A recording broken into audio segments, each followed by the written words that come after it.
Hörmətli tədbir iştirakçıları, hörmətli şəhid anaları, şəhid ataları, qazilər, veteranlar, vətənə aşıq olanlar. Bugün bildiğiniz kimi yiğit şəhidlərimizdən mən birinin adını bilib gəlirdim, amma bir Bəhmən qardaşımızın da şəhidliyin adına bağlı bir tədbirdir. Ruhu qarşısında baş əyirəm, bilsəydim onun da adına bir şiir yazardım, amma boynumu borcu olsun.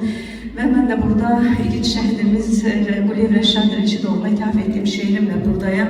Ancaq hər bir çıxışda özümə borc verirəm qeyd edən ki, biz əgər bugün bu qəhrəman vətənimiz, bu anamız, məmləkətimiz Azərbaycanımızın vətən torpağında şəqrəq addımlayırıqsa, aydın səmada nəfəs alırıqsa, məhz bir zamanlar mən fəxr edirəm ki, Azərbaycanlıyam deyiblər. Qarabağ bizimdir, Qarabağ Azərbaycanlı nidasıyla çıxış edən və bu nidanı 44 ilə təsdiqləyən Cənab Ali Baş Komandana və onun dəmir yumruqlu ətrafında sırf birləşərək bizə qalibiyyət yaşadan müzəffər ordumuza, cənnətlik şəhidlərimizə, yarı əzalı qazilərimizə, hər birlərinə bir borc, can borcumuz var. Eşq olsun vətən belə igid oğullarına, belə igid qəhrəmanlarına ki, onlar üçün belə bir vətən uğrunda canlarını hər zaman fəda etməyə hazırdılar.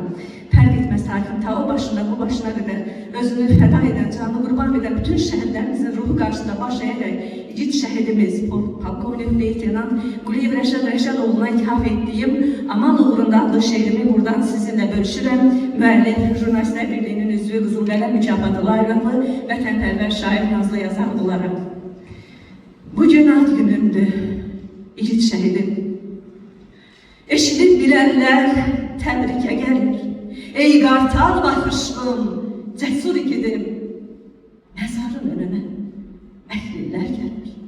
Yağı düşmən, soyqırın, Quba dağında, Şamaxı salyanda, Bakı bağında bu dərdi dərd edib bir zabit oldun, polkovnik, leytinant bu gənc çağında. Sən Quliyev Rəşad Rəşidoğlusan, bu elin, vətənin igid oğlusan, Hizuli Cəbrayıl, Xocabənd şahiddir, sən elin qəhrəmanısan. Sən dost, qardaş oldun igid əskərə, dedin sən igidsən, sinə gərərən, Qarabağ bizimdir, bunu bilirik, üç rəngli bayraqla önə gedirik.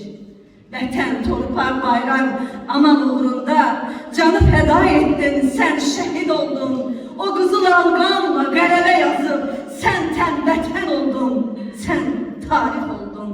Mətanət ana da sən fəxr edir. Şuşa şəhərində səndən bəhs edir. Oğlumun payı var zəfər çağında, qoy bülbüllər ötsün zəfər bağında. Afət xanımınla o dəryan incin, o şirin payların, o gül sevincin səni hər zaman var dövlət sanır. İgid nər atayla hey qürurlanır. Şəhid adı uca, məkanı cənnət. Nazlı yazar yazdı bu şeiri əlbər. İstər ki şəhidlər unudulmasın, gələcək nəsillər qürurlansın, gələcək nəsillər qürurlansın. Bütün şəhidlərimiz nurlu ruhlar qarşısında dönə-dönə baş əyir. Sağ olun.